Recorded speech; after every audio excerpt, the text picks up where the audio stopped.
الحمد لله وحده لا شريك له والصلاة والسلام على من لا نبي بعده أما بعد فأعوذ بالله من الشيطان الرجيم بسم الله الرحمن الرحيم ما كان محمد أبا أحد من رجالكم ولكن رسول الله وخاتم النبيين وكان الله بكل شيء عليما اللهم صل على محمد وعلى آل محمد كما صليت على إبراهيم وعلى آل إبراهيم إنك حميد مجيد اللهم بارك على محمد وعلى آل محمد كما باركت على إبراهيم وعلى آل إبراهيم إنك حميد مجيد۔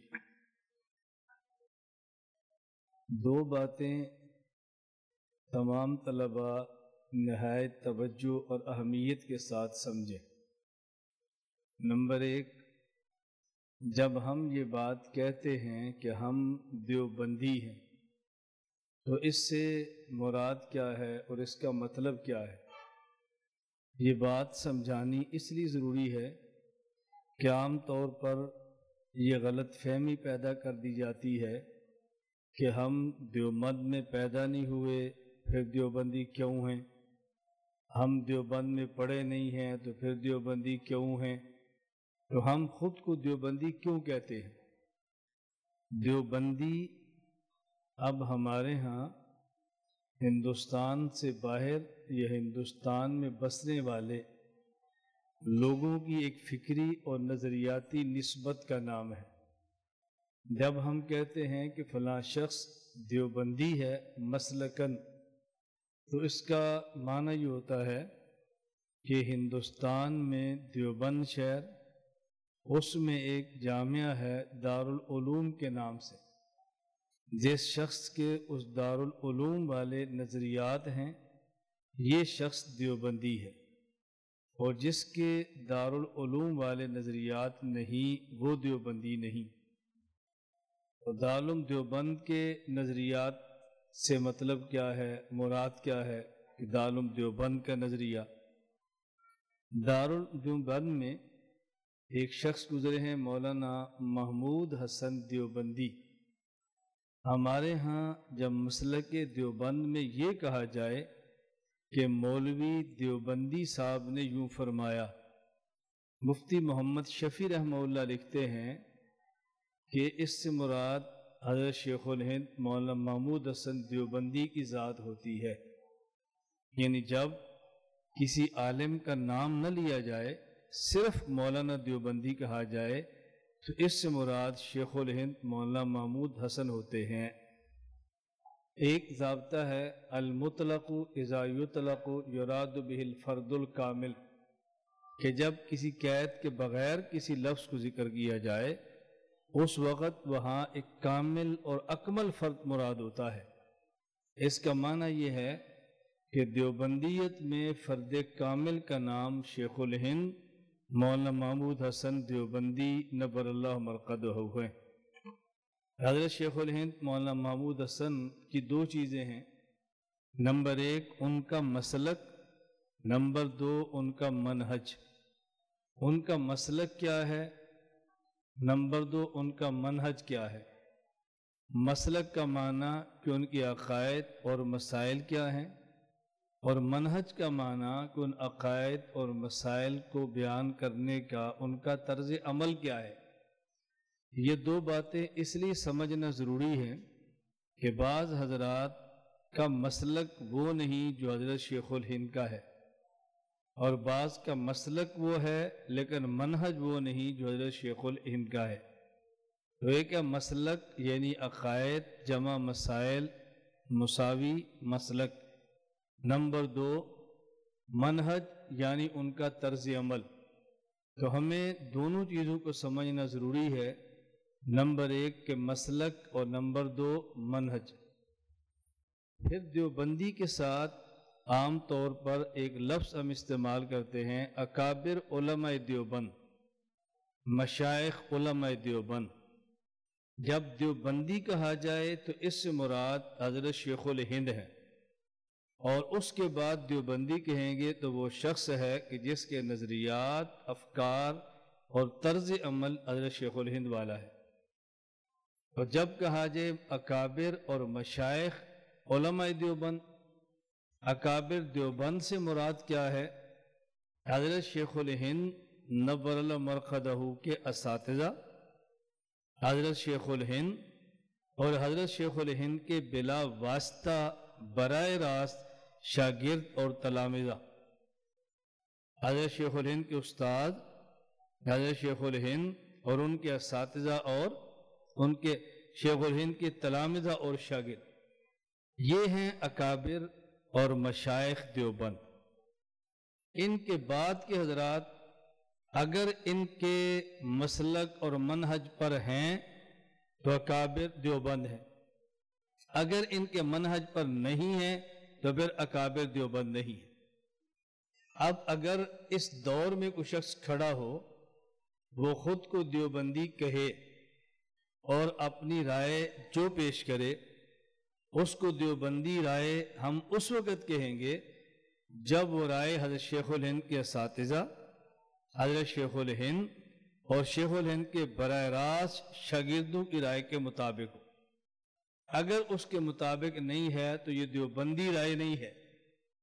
یہ بات میں اس لیے سمجھا رہا ہوں کہ ہمیں غلط فہمی ایسی ہوتی ہے کہ جب بھی کوئی دیوبندی مسلک مدرسے کا استاد، مدرسے کا شیخ الحدیث، مدرسے کا معتمم یا دیوبند سے نسبت کرنے والی کوئی تحریک کا فرد، کوئی مبلغ، کوئی مناظر، کوئی عالم، کوئی شیخ طریقت، وہ جب کوئی رائے پیش کرتا ہے تو لوگ کہتے ہیں یہ دیوبندیوں کے عالم نے کہی ہے، یہ علماء دیوبند کہہ رہے ہیں، یہ علماء دیوبند کی رائے ہے۔ نا، وہ شخص کی رائے ہو سکتی ہے لیکن علماء دیوبند کی رائے نہیں ہو سکتی۔ اب یہ بات کو مشکل نہیں ہے، اس کو سمجھنا کوئی بہت اوکھا کام نہیں ہے کہ جس کو سمجھنا مشکل ہو جائے۔ جب یہ بات آپ کے سامنے آئے گی، اب آپ کے لیے سمجھنا آسان ہوگا کہ ہمارے اکابر دیوبند کی رائے کیا ہے، ہمارے مشائخ دیوبند کی رائے کیا ہے۔ کوئی شخص، میں اگر کوئی رائے قائم کرتا ہوں، آپ حضرات مجھ سے پوچھ لیں کہ جو رائے آپ نے قائم کی ہے کیا یہ رائے اکابر دیوبند کی ہے؟ اور اکابر دیوبند سے مراد شیخ الہند رحمہ اللہ کے براہ راست شاگرد وہاں تک۔ اس کے بعد اگر کسی رائے میں اختلاف ہوتا ہے، اکابر دیوبند کی رائے نہیں ہوگی۔ اب اس پر ذرا مزید میں وضاحت پیش کرتا ہوں، سمجھنا۔ ایک ہے علماء دیوبند میں اختلاف، اکابر دیوبند میں اختلاف، ایک ہے علماء دیوبند سے اختلاف۔ ہر اختلاف کو جو دیوبندی علماء میں ہو، اس کو علماء دیوبند میں اختلاف نہیں کہنا، بلکہ اس کو علماء دیوبند سے اختلاف کہنا ہے۔ ہر اختلاف کو علماء دیوبند میں اختلاف نہیں کہنا۔ کوئی اختلاف علماء دیوبند میں ہوگا اور کوئی اختلاف علماء دیوبند سے ہوگا۔ اب ایک اختلاف ہے علماء دیوبند میں، ایک اختلاف ہے علماء دیوبند سے۔ علماء دیوبند میں کیا اختلاف ہے؟ ایک طرف ہے حضرت مولانا شیخ العرب والعجم سید حسین احمد مدنی رحمہ اللہ تعالی، ایک طرف ہے حکیم الامت مجدد ملت حضرت تھانوی، حضرت مولانا اشرف علی تھانوی۔ اب حضرت تھانوی اور مدنی میں اگر کسی مسئلے میں اختلاف ہوگا تو ہم کہیں گے یہ علماء دیوبند میں اختلاف ہے، یہ علماء دیوبند میں اختلاف ہے۔ اور ایک ہے علماء دیوبند سے اختلاف ہے۔